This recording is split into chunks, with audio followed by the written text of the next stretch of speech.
तो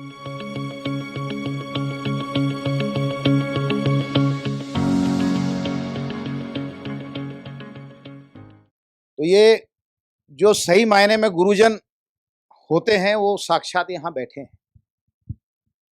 और जीवन के इस पड़ाव पर जब 61 साल के हम हो चुके और 2 दिन के बाद हो ही जाएंगे।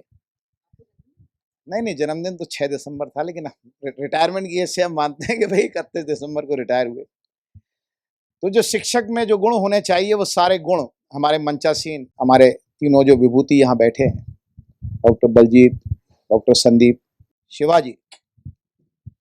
और मैं आपसे इतना प्रभावित हुआ कि मुझे लगा कि अगर समाज में, मैं शिक्षा विभाग भी देखा अपनी नौकरी में, अगर शिक्षक में कुछ थोड़े से गुण आपके आ जाएं तो ये समाज हमारा कितना परिवर्तन हो जाए, कितना चेंज आ जाए। और जो शिक्षा का स्तर हम देख रहे हैं आज की तारीख में, तो उसमें बहुत बड़ा कारण है कि शिक्षक का जो स्तर है वो उस स्तर का नहीं है कि वो अच्छी शिक्षा इम्पार्ट कर सके और एक अच्छे इंसान की बना सके।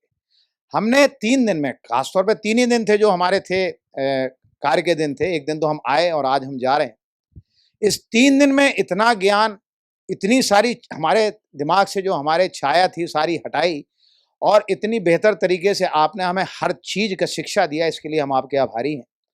और हम चाहते हैं कि जागरूकता अगर समाज में फैला सकें हम सब मिलके, जैसा कि वकील साहब ने कहा कि थोड़ा सा कंट्रीब्यूशन वाला एंगल का मैं भी पक्षधर था। और रात के जब डॉक्टर बलजीत और डॉक्टर संदीप हमारे कक्ष में आए तो मैंने उनसे निवेदन किया कि आप मत कहिए कि आप हमारे ऊपर छोड़ दीजिए, हमें जो अपनी श्रद्धा भाव से करना होगा हम करें। लेकिन उनका जो पूरा सेटअप है उसके बारे में वो ज़्यादा बेहतर जानते हैं। और ये हमारी भावना है, लेकिन ये भावना हम अपने माध्यम से, मतलब आपके माध्यम से हम पहुंचाना जरूर चाहेंगे कि आप भले फीस ना लगाएं, लेकिन आप हमको एक मौका जरूर दें कि अगर, जैसे कहते हैं कि गुप्त दान हमें अगर करना है तो हम करके चले जाएं। ये हमारी आपसे निवेदन रहेगा। गाय आपको चाटती है, आपको सूंघती है, और उसके बाद जंगल में विचरण करके वो उसी प्रकार के पौधों को, वनस्पति को वो सेवन करती है, और ताकि उस दूध में, उसके दूध में वो सारे तत्व आ जाएं जो आपके उस बीमारी को, उस व्याधि को दूर कर सके। ये अपने आप में मेरे लिए एक बहुत जबरदस्त स्टेटमेंट था। मेरे घर में गाय तो नहीं पली, भैंस पली। हमने बचपन में भैंस का दूध पिया, लेकिन बहुत साल नहीं। लेकिन क्योंकि घर में आप रख नहीं सकते शहर में, 2-3-4 साल मुझे याद है बचपन के गांव से आ जाती थी, दादाजी हमारे भेज देते थे।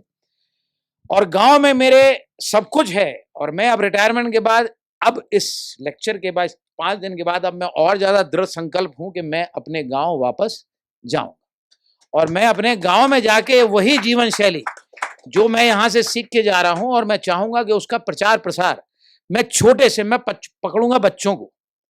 मैं पकड़ूंगा बच्चों को जो छोटी कक्षा में 1 क्लास, 2 क्लास, 3 क्लास, 4 क्लास, वहां से पकड़ूंगा उनको, और वहां से उनको योग का, उनको जीवन की सारी जो शैली आपने बताई, जो शैली हम लोगों को आज पता लग रही है, 61 साल की उम्र में मुझे वो पता लग रहा है कि मुझे लग रहा है अपने ऊपर ग्लानि हो रही है कि मैंने कितना समय अपना व्यर्थ कर दिया, कितने साल मेरे बेकार हो गए। लेकिन फिर मैंने ध्यान किया कि ईश्वर की ये कृपा जब होती है तभी आप आते हैं किसी स्थान पर।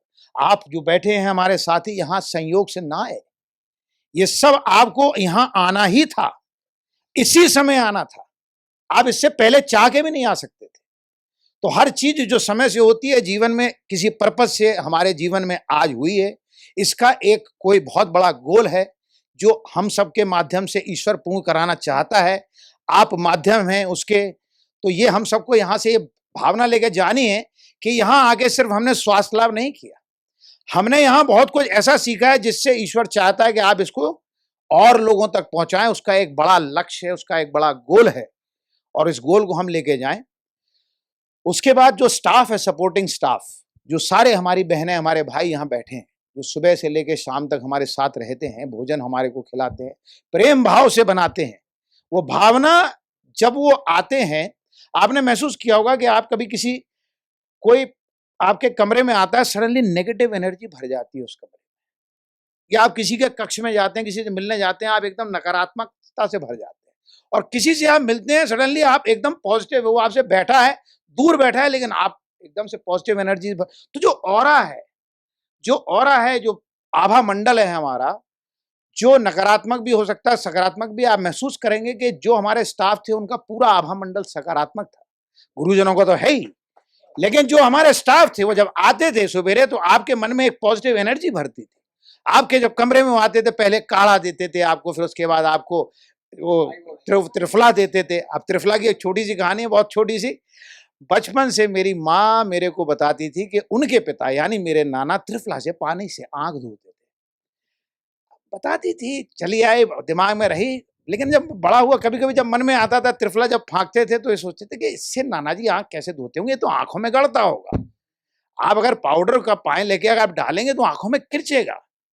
तो आज सवेरे कौन आया था मेरे कक्ष में, मैंने उनसे पूछा, मैंने कहा बताओ तो सही कि ये पानी में हम आँख खोलते हैं तो हमें आँख में कुछ लगता नहीं है, कैसे बनाते हो?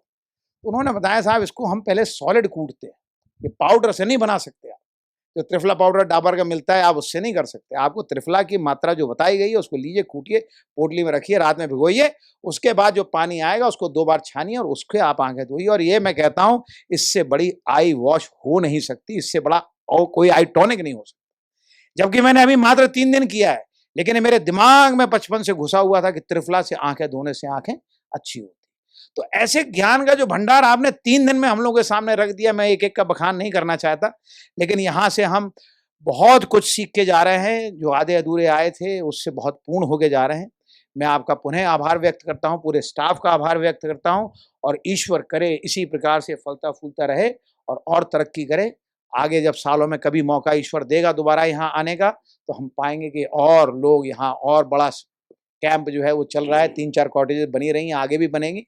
और मुझे भरोसा है कि इतनी शुद्ध प्रयोजन से और इतनी शुद्ध भाव से जो एक कार्य यहाँ किया जा रहा है वो कभी भी असफल नहीं हो सकता, इससे सफलता गारंटेड है। तो एक बार पुनः नमन, धन्यवाद आप सभी का हमारे साथ।